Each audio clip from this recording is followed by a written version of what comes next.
Hello, friends, and welcome to episode 115 of the CUInsight Experience. This episode is brought to you by CUIs, the leading talent development provider to the credit union industry, and I must add, also one of our very first supporters of CUInsight.com almost 13 years ago. So, do me a favor, after listening to this episode, head on over and check out the CUIs podcast on CUmanagement.com. We will link to it in the show notes.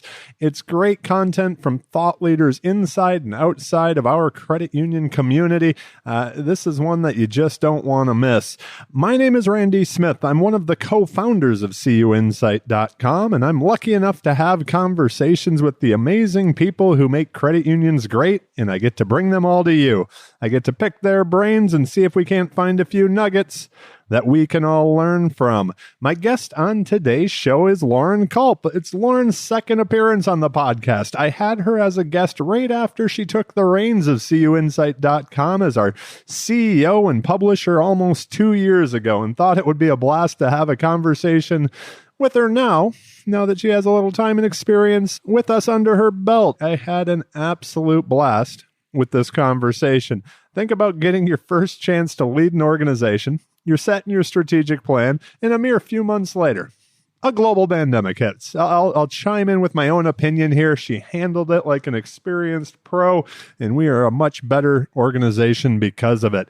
We talked about a lot today. The hacks she uses to create space to think strategically, what tips she has for new leaders or those of you out there who want to be a CEO someday.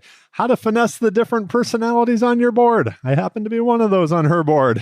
So anyways, she's done a good job with that. And so much more, but you'll have to listen to get all these nuggets that are throughout the show. Of course, we wrapped it all up with the rapid fire questions. Most have changed over the past couple of years since she was last on the show, so we get to know Lauren a little bit better.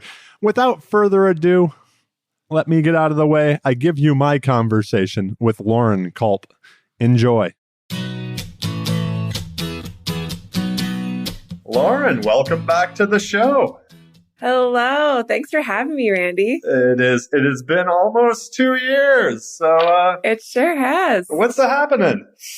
Oh my gosh. Well, all the things, as we like to say. I can't even believe how much has changed in the last 2 years. It has been something, that's for sure. I thought it would be so much fun to have you back on the show. When you were here last, you were a brand new first-time CEO here at CUInsight. Now you've got a couple of years under your belt. You've led through a global pandemic. Didn't see that one coming. So you have that in your toolkit as well. So I'd like to start with, for other first-time CEOs or those listeners who, that's the career path that they hope to be on. How have I'm going to ask it just really broad. How have those first 2 years been since, taking over that role? They have been so good, full of a lot of learning. I like to joke a lot about sort of trial by fire of being a first year, not even just first time CEO, but first year CEO living through this once in a lifetime, we hope, global pandemic. And Brian Lee and I, he's the CEO over at Landings Credit Union, and we joke a lot about he is also a first-year CEO going through this. And so it's been a lot of learning, but it's been so good. I think when we're kind of thinking about the beginning of someone's CEO journey in general, I can't imagine how you could do it without spending a ton of time and investment in learning not only the organization that you're leading, especially if you're new to it, but then also really the people and the personalities and what has gotten us to this point, and then just focusing so much on the market and who is it that we serve and why do we do what we do. So it has been a big learning experience for me. It's been a lot of fun. I think too, we've joked about, you and I, Randy, it's sort of like building the ship we're sailing or building the plane we're flying, the journey of being a first-time CEO. But it has been a wild ride and one that has been super exciting and inspiring for me. Well, we couldn't be happier to have you. I just have to say that right off the get-go. So any surprises or advice that you would give to someone who's getting that shot to lead a credit union or another organization? I think one of the things that has surprised me the most, and you hear people say it and you can kind of expect it, but it feels different when you're doing it, is that the CEO role is kind of lonely. You have the organization that reports to you, you report to the board, and you're just this one little person, kind of like the point of the hourglass, if that makes sense. Absolutely makes sense. Yeah. Right in the middle there. And so it requires a lot of intentionality, I think, to find peers, to find mentors, to find people who you can rely on for advice, for input, for the occasional vent, if you need one of those. But I think too, you can't overstate the value of the people in the organization. And so I think that is one thing, not really a surprise, but one thing that I've even seen a lot in myself too, of how do we really understand the people who are here, understand how we got here, and make sure that everyone is kind of getting what they need, because there are so many different people who want different things or need different things as they're working with us and on the team. Yeah, absolutely. That's for sure.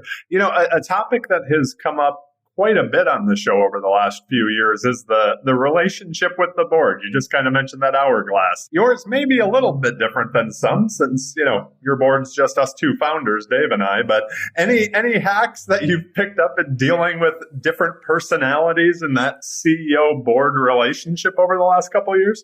Well, you'll have to tell me if I'm doing this right, Randy. You tell everybody else how it's going. But I think from my side, it's been a lot of understanding the differences in the board members. Everyone is different, and everyone's sort of needs are different and perspectives are different. And so understanding, for instance, you have a really strong connection to the credit union sort of market. Dave has had a lot of connection to the finance side. And so it's talking the language that you speak a little bit. And then also really understanding what are those things that matter to you.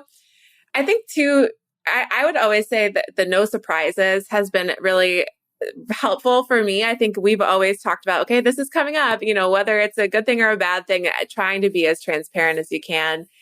And I think when we're looking at sort of a board relationship, one of the best pieces of advice that I got is to make sure that if at all possible, to make it so that the meeting is just a formality. You've already connected with the board. Everyone's already aligned. You're already building the relationships outside of the meeting. Everyone is on the same page.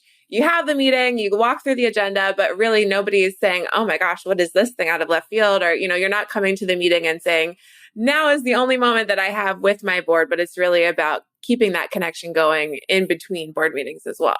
Yeah, that's some good stuff. You've done a great job of that too. I think both Dave and I we feel like there haven't been any surprises, I guess you could say. So that's a good thing. Right. Well, thanks. I'll take it. Yeah, we will too. It was interesting because I do think you have such a great perspective through this. And I know you think a lot about this. It is that idea, and it's kind of a question that I've been asking this year on the podcast to everybody that's been on, but I was kind of tweaking it a little bit different for you just because I know you a little more here. That topic of, you mentioned the CEO role could be a lonely role at times, but it's also a rather unique role in the organization where, you're executing in the present, you're managing in the present, but you also are tasked to think strategically for the, down the road, that long-term vision for, in your case, CUInsight.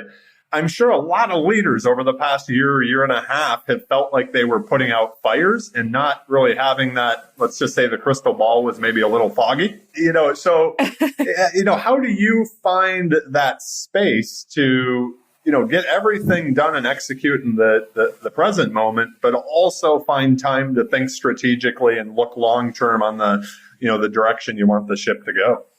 There are a lot of different things that I think about when we're talking about this, of the sort of the balance between strategy and execution, especially in a CEO role.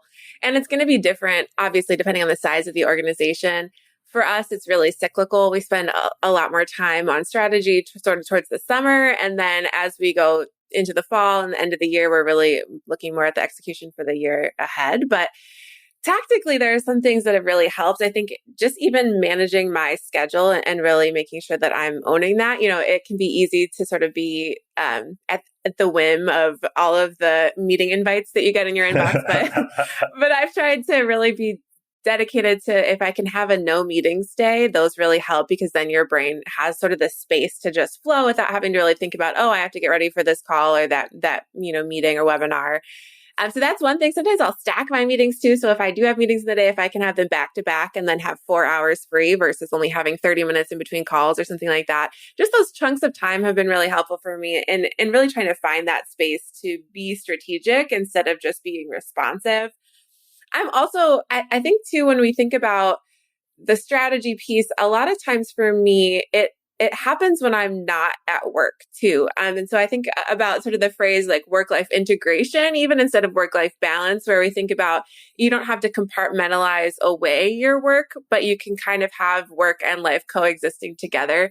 And I think about that too. Sometimes, it'll be a Saturday morning and I'm reading an article about Peloton or about, Tesla, anything. And I'm thinking, okay, how does that apply? How do these trends that they're seeing apply to us? And really being able to learn from and understand strategy in other organizations. And then, your brain just kind of naturally kind of gravitates to the thing that you love to work on during the week too. And so that for me has been interesting too. I'm not even feeling like I have to compartmentalize away the strategy during the rest of my, non-work hours.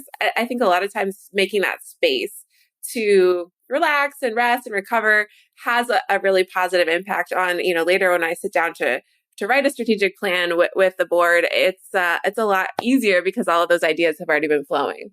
I think that's something that I've been so impressed with and that you do a great job with is like giving yourself that space, like blocking the calendar. And I know how hard you work, but just, to have those, it's something I'm a firm believer in as well is, meetings are more than the meetings. There's prep time as well, right? Right, and right. it's that, and you get that spot. I thought what you said was so spot on where, if you have 15 minutes or a half hour until your next meeting, it's not like you're jumping into a big project in that time, right? You're just not going to be able to get going. So yeah, no, that's that is super smart to create that time. I was excited to ask you this question. So I'm a big believer in that, who we are is shaped, quite a bit by the people that we choose to surround ourselves with.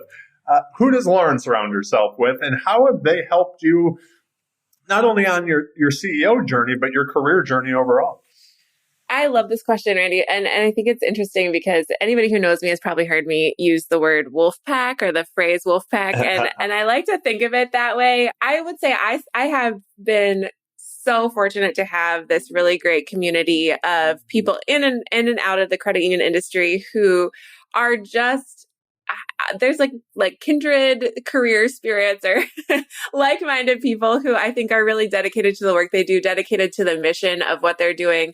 And also with the idea that we are all stronger together when we support one another. It's not like you have to step on someone to get further up. You kind of all lift each other up together. And so there are so many people that I've been able to stay in touch with that I have sort of met through my credit union career and out external to the credit union industry also. But, I could probably name for you like 20 or 30 people, but I'm sure I would miss some of the really important ones. So I won't name them all, but what I think is so great about it is that it is sort of this give and take relationship where as often as I'm reaching out to someone else for support, 3 other people are reaching out to me for advice or support. And it feels like there's such a good balance when you've got this community and this network of people that you stay in touch with. And I think it's really staying in touch in that way that is almost just the selfless, like I'm not staying in touch with you for what I can get out of it, but because I genuinely connected with you as a human and really enjoy you. And we have such similar outlooks on life. And I think, when you find those people, it's not going to be everyone, but when you find those people who you do kind of feel like fit into your wolf pack, they've got your back and you've got theirs. And so, even here's a good example. Julie Ferguson is someone that I was fortunate enough to work with during my time at the Filene Research Institute. I got to go out and help facilitate one of her summits, business development summit. She's got some really awesome stuff. And we stayed in touch and not a ton, but, just enough to say, thinking of you, hope everything's going well, that type of thing. And then when you were hiring Randy for the CEO role, she's the one who reached out to me and said, hey, have you considered this? I think it would be a great fit. And I said, no, I haven't considered it. I don't know. And she was the one who advocated to me, you've got this, go get this role. This is going to be a great fit because she knew you, she knew me. And I think that's, for me, that has been a obviously really prominent example. But one that has happened more than once in my life where I've had someone who has been able to kind of connect me to the right opportunity, or someone that I've been able to support in their career journey too. So it's a real privilege to have these people in your life both ways. Well, thank you to Julie. We're glad big thank pointed you, Julie. you here. And she was a former guest on the podcast. So after this one, go find Julie's episode and have a listen. We'll put it in the show notes. That's actually a good time. I'm going to apologize now to our listeners for all the background noise on me. I happen to be, and why I think it's a good time to put this in is Julie and I recorded our episode at the Akaska conference in Kenya, and we were sitting by the ocean, so it was a rather loud background noise, and I happened to be recording this one with you. I'm in Bonaire. There aren't windows, so I tried to find the quietest place in the Airbnb, but there are no actual windows, and it happens to be a rather windy day here. I think hurricane or whatever tropical storm Elsa is leaving behind some stuff here from a few days ago. So anyways, I apologize, folks, but we're going to keep on going. So this is something that you mentioned in one of your last answers that I think ties into this is, when you talked about the people that you surround yourself being purpose driven, we know, you and I have been in the credit union space for quite some time. It is not that tough to find purpose in credit unions. But, a question that I like to ask is, how do you make sure that you're not veering away from that purpose, whether it's professionally or personally, as a leader in our system? You're still, kind of staying true to that purpose that is driven you to be here. It's such an interesting thing when we think about the purpose. When we think about credit unions, the purpose is kind of built right in, and that makes it easy from sort of the organizational or the industry sort of perspective on what our purpose is, obviously supporting the financial well-being of, millions of credit union members and consumers. I think too, though, when we think about purpose individually, a lot of times, this isn't necessarily going to look the same for everyone. And for some people, purpose could be a lot to do with their family, or it could be to do with their team at work. And I think purpose also changes and evolves over time as you think about your sphere of influence. I've been fortunate enough in the credit union industry, and even especially in CUInsight specifically, our purpose being to connect the industry. I think it is such a sort of a natural extension for me of what I love to do, and connecting with people, getting to talk to and support all of the wonderful people, both within CUInsight, both in the industry, external to the industry. So I think from that perspective, when you're staying purpose driven, a lot of times I find that happens for me in that community, in those times when we can sort of be human to human instead of like worker bee to worker bee, if that makes sense. A little bit of we're whole people outside of just the emails that we send or the meetings that we attend. And so I think it's a lot of getting to connect with those people. And then also, as we start to think about where we are heading, looking at just sort of the broader perspective from what is the credit union mission? How is that evolving? What are the needs of consumers? How are those evolving? What can we do to really make a measurable impact? And in some cases, it's not going to be super huge, but that's what I love about the credit union space is that, your skill set could be accounting, and you could say, okay, how does accounting change the world? But you are one piece in this broader puzzle or in this bigger picture that is making a measurable impact. And so whether or not the organization is making, has that huge purpose, which credit unions just naturally do, I think individually we can always find those ways too that we're, whether it's developing team members or supporting clients or, whatever it is. I think there are so many ways to be finding purpose. But for me, it comes back to that human piece. Okay. So that leads me to another question then. How does your kind of mission or your purpose benefit your team? You got a great team at CUInsight. And then also you mentioned it earlier, I'm glad you feel that way, because that's what I've always thought is like at CUInsight, we connect the credit union community to each other, right? And so how does that purpose for you benefit that CUInsight community as a whole?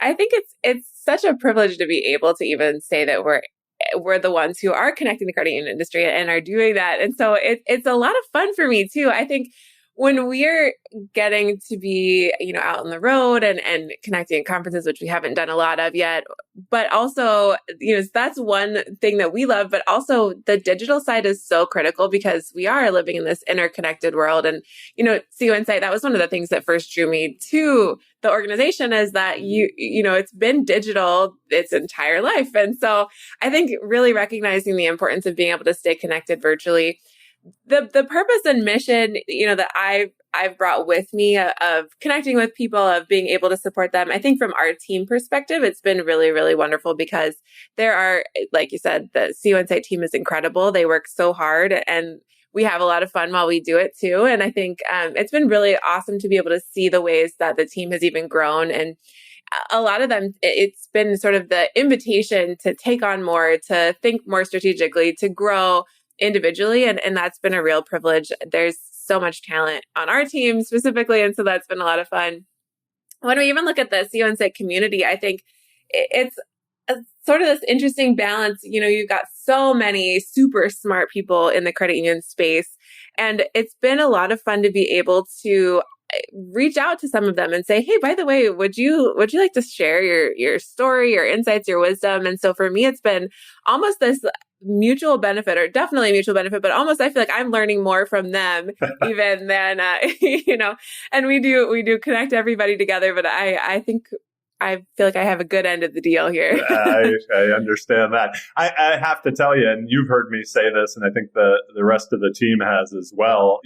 One of the things over the past year that just blew me away. And it was like one of those feelings that I had initially when we actually started the community section of CUInsight, was what you and your team did with Minicon. And the part of it, more than anything, that just lit me up and made me smile was watching all the interaction in the chat, right? Yes, where it absolutely. was you talk about connecting. It was, people jumping on hey, I'm here from Denver. Oh, hey, look who's here. Just back and forth in the chat the entire time it was going on. And we will link to Minicon as well. We're not going to miss that pitch, right? So we got another one coming up in the fall, right after this comes out. Yep. So, but that was something where, even thinking about it right now, it just makes me smile just to think about connecting people that way. So I know. It's incredible too. And I think about, the unique ways that we've all had to learn to connect virtually over the last year and a half. And honestly, as we think about it, the virtual connection isn't going away. And in fact, it's really opening up the world even more for us to be able to stay in touch. So Minicon, gosh, what did we have, Randy? 850 registrants. It's insane, and so, right? It's insane. And what a fun time to be able to connect with all those people that we hadn't seen and hopefully we'll get to see again sometime soon. Yeah, absolutely. I couldn't agree more. So a big picture question. I know I asked you this the last time when you were on, or early on, but I'd like to just circle back because a lot has changed over the past couple of years. Is there something that you believe credit unions need to do differently, or, maybe just I don't know, think about it in a different way, to maintain relevance in this hyper competitive financial services space in the future? Because we're seeing a lot of change. We've seen a lot of innovation going on all around us. I don't think any of us, I think we've all been pretty pleasantly surprised on how much innovation has happened in the last year and a half. But is there something you think credit unions need to focus on or do different to maintain that relevance? I absolutely do. It's a really pivotal moment for the credit union industry. I think we've seen the emergence of sort of these competitors, or they could be collaborators, in fintech. We've seen Google and Facebook getting into banking, looking at, could Amazon be getting there? I think it's a critical moment because what we're doing right now is going to dictate whether or not we are set up for success 5, 10, 20 years from now or not. And even with all of the merger and acquisition activity in the industry, I think we can't really sort of overstate the importance of making the right next steps from where we are right now.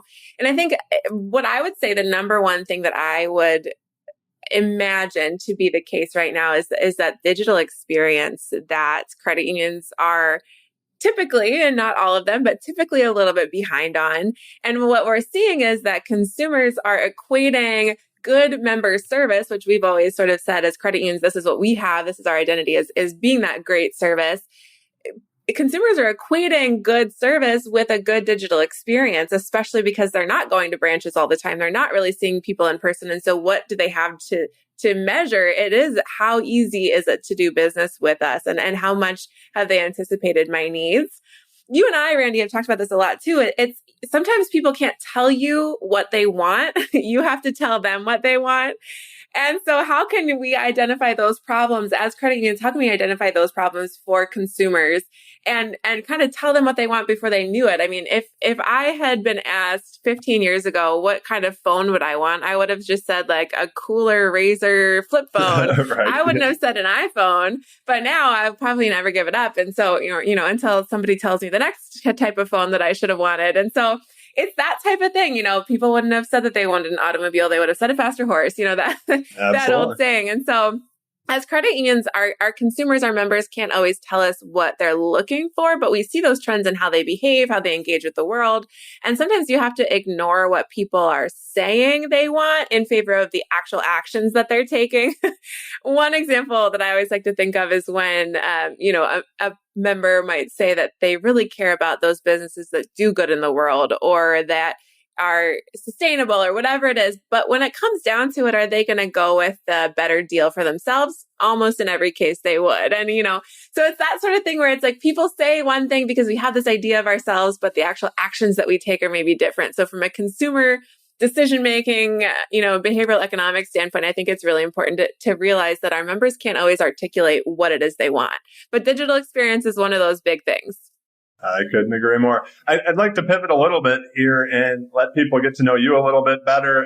Do you remember that, and this has been a fun question for me to add this year, but do you remember that moment that you were like, hey, credit unions, I think I can make a career out of this? Because most of us didn't grow up thinking, hey, someday I want to work in credit unions, right? So, and an add-on question there.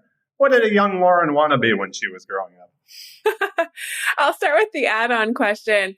I wanted to be a librarian.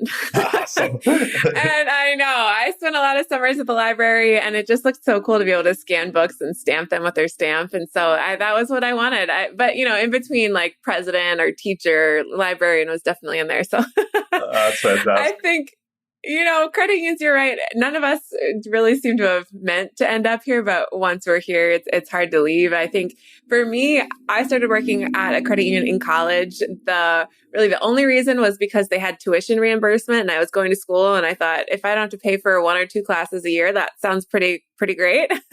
And so I started working at the credit union.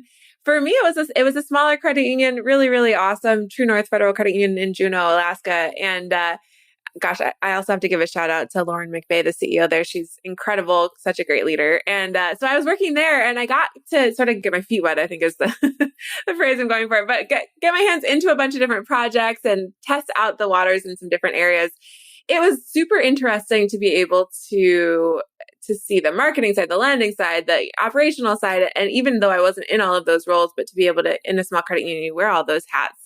And so when we're thinking about, for me, it was kind of this moment of realizing that the industry is so much bigger than just even one credit union or one organization. And you're not sort of a silo. It's all of the collaboration and cooperation among the industry. And so for me, I when we've talked about this before, but when I got the chance to go to the CUNA GAC event, so the Governmental Affairs Conference in DC, that was kind of that moment for me, that mountaintop moment of, oh my gosh, there are 5,000 people here and they are all about credit unions and about supporting the financial health of so many consumers. And this is definitely something that I could see myself doing.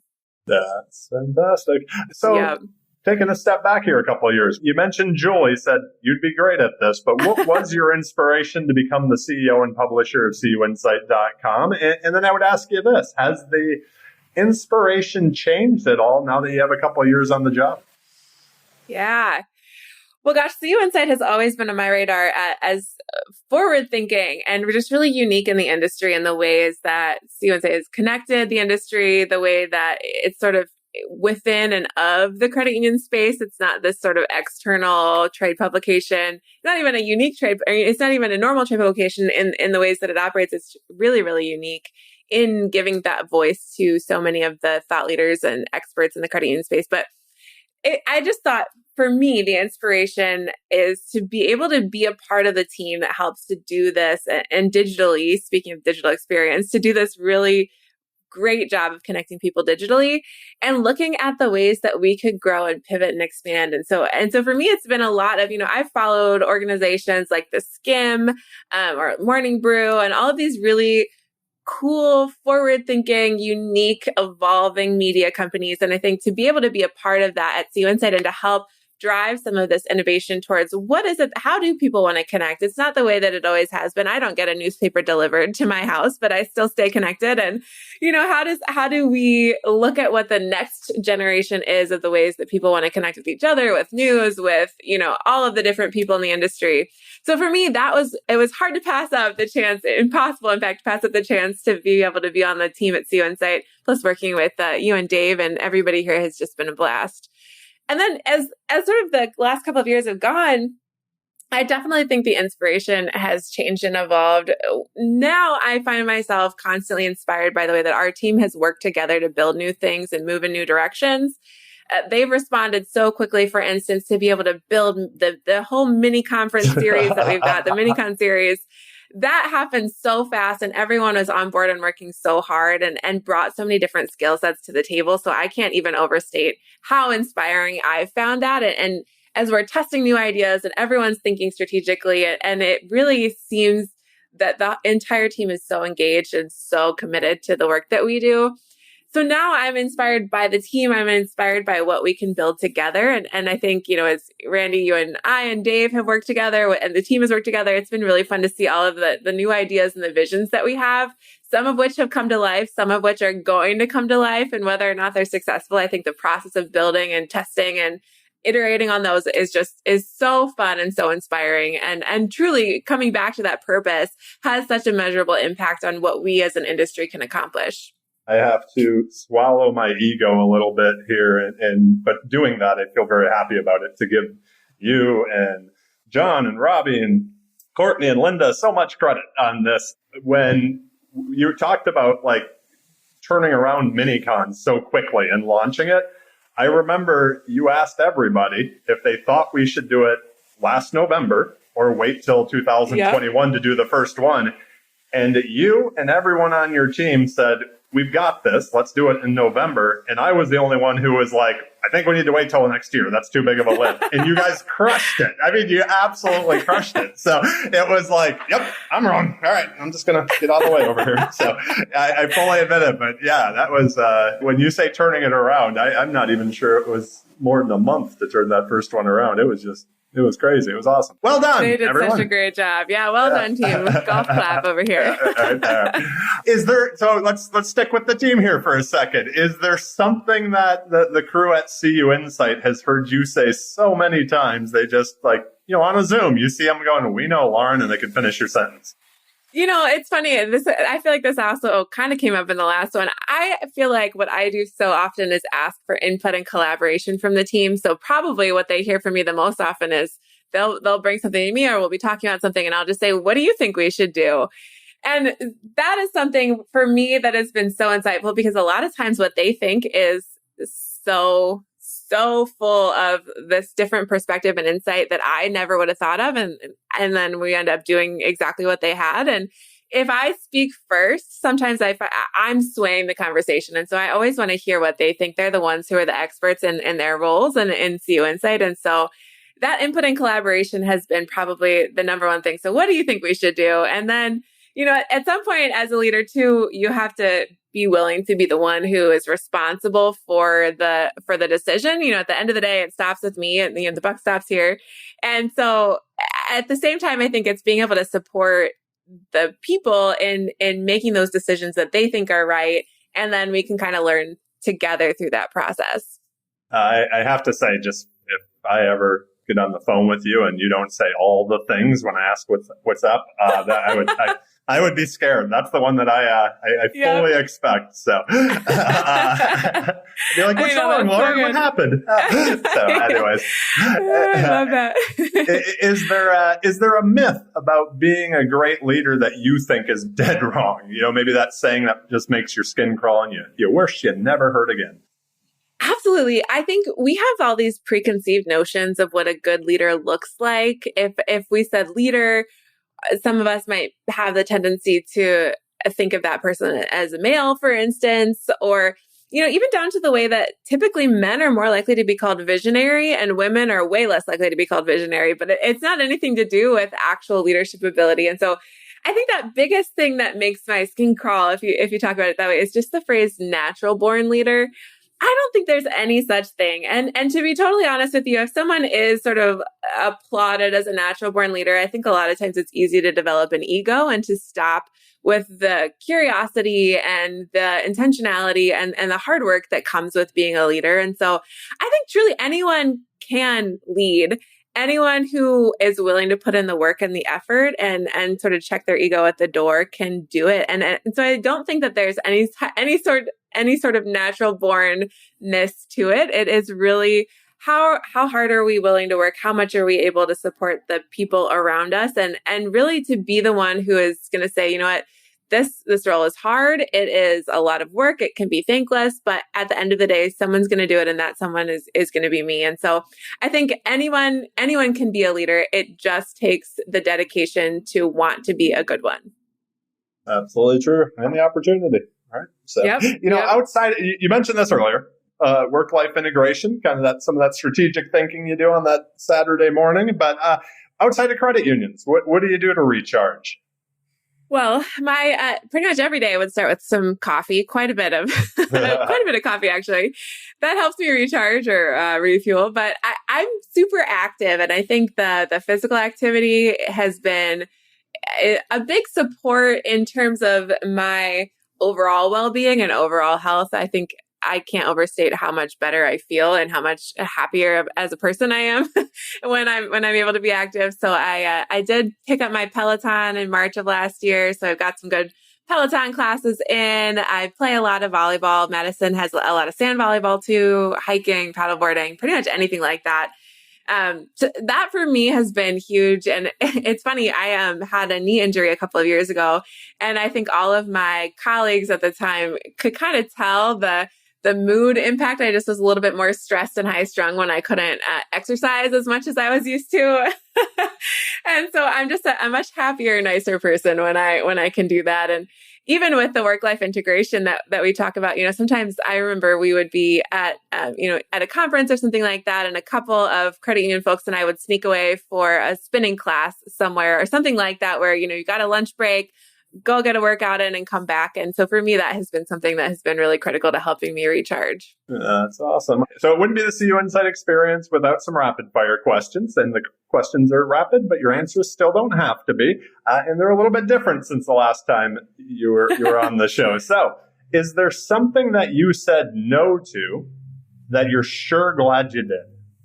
I would say doing life and I'm in air quotes here, doing life the traditional way. I didn't go straight into college. I took some time off between high school and college trying to figure out what I wanted to do with my life. I graduated a couple of years later. When I finished school, graduated a couple of years later than most of my high school class did. And my life took a weird detour. I was an East Coast person, but I ended up in Alaska for a while, and it didn't necessarily look like what I thought it was going to look like. And at the same time, it has worked out so well. And so I think not doing life the traditional way, and not, it's not school and then 4 years of college and then get a job and then work your way up.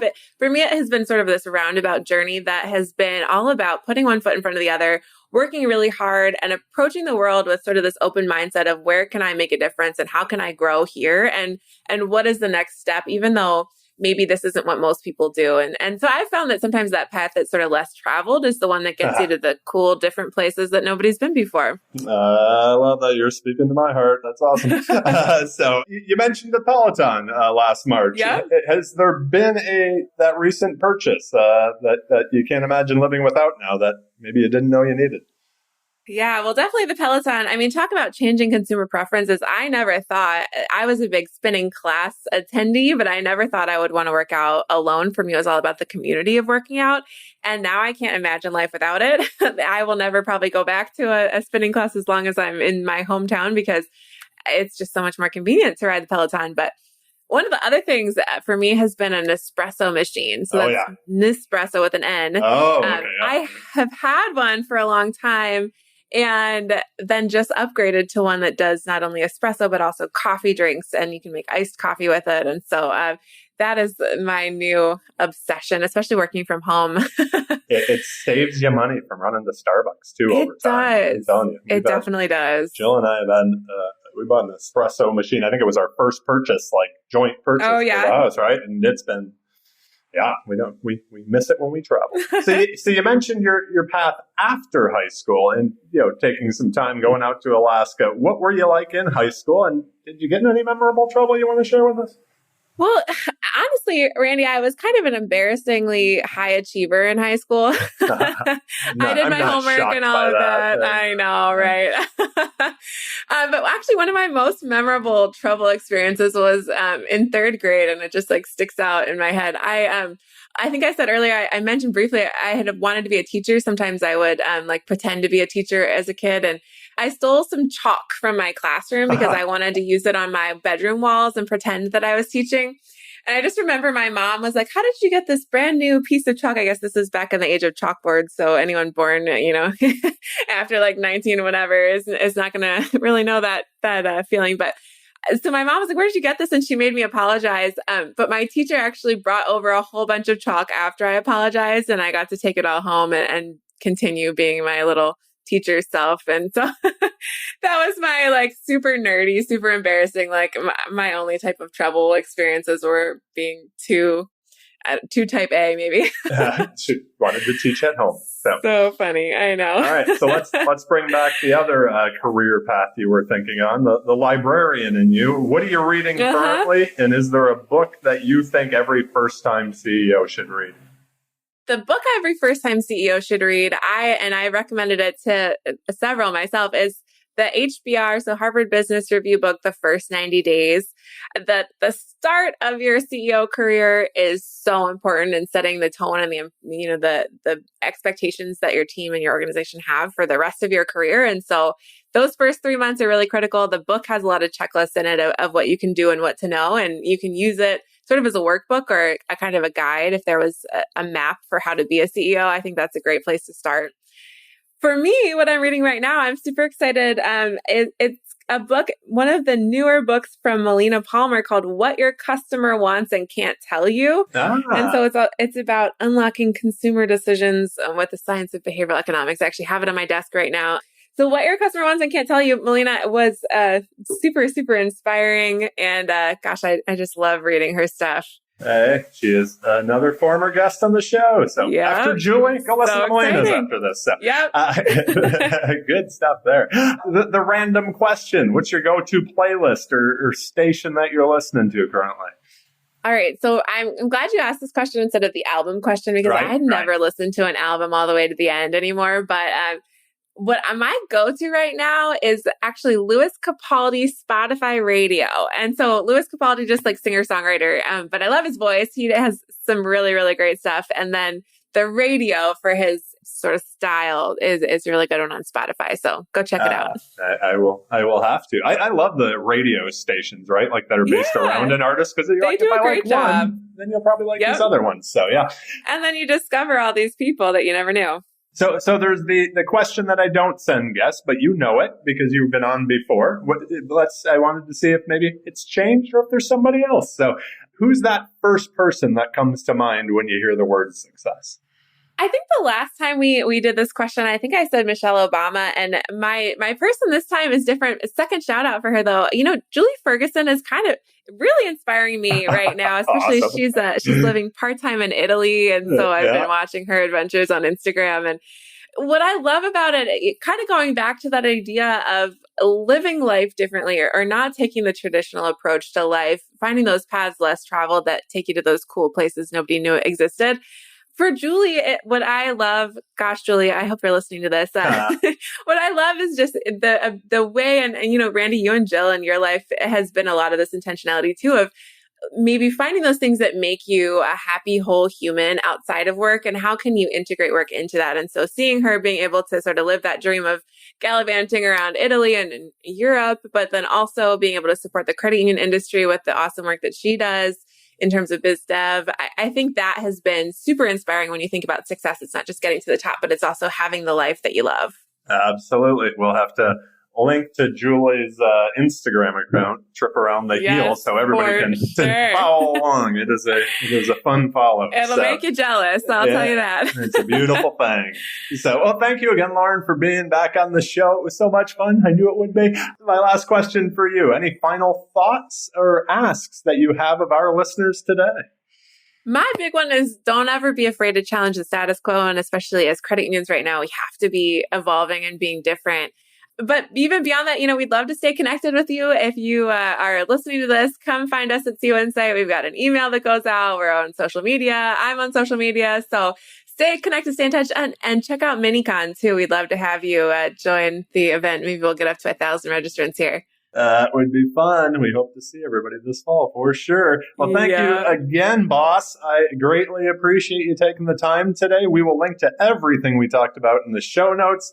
If you just mentioned email and all the socials, if people have more questions of you, what's the poison? Do you have a favorite? Email, Twitter, LinkedIn for people to get a hold of you? All of the above will work. I'm everywhere, but shoot me an email if you want the quickest response. But if something's more convenient for you, I'm sure I'll be there. We will link to all of that as well, all your contact stuff. So have a great rest of the day, Lauren, and please be well, my friend. You too, Randy. Thanks so much. Before we go, I would like to thank all of you for being out there and listening today. We greatly appreciate it. We would not get to have this much fun doing with what we do if it wasn't for you, the listeners. And once again, thank you to Lauren for being on the show and sharing her lessons learned and those hacks with all of us. And a big thank you to our sponsor, CUIs. As I mentioned to start the show, make sure to subscribe to their podcast over on CUmanagement.com. It's one of my favorites, that one that I don't miss. A couple more things before I go. Also, don't forget to subscribe to this podcast, the CUInsight Experience, on your favorite podcast player, Apple, Google, Amazon, Spotify, Stitcher, iHeartRadio, wherever you happen to listen, we're there. And check out the CUInsight Experience podcast book list. You can get the books that Lauren mentioned and also every guest from every episode on the show. It's a great way to fill out your summer. And now we're going to be moving into fall here soon reads. Thank you all again for listening. Have a great day and be well, friends.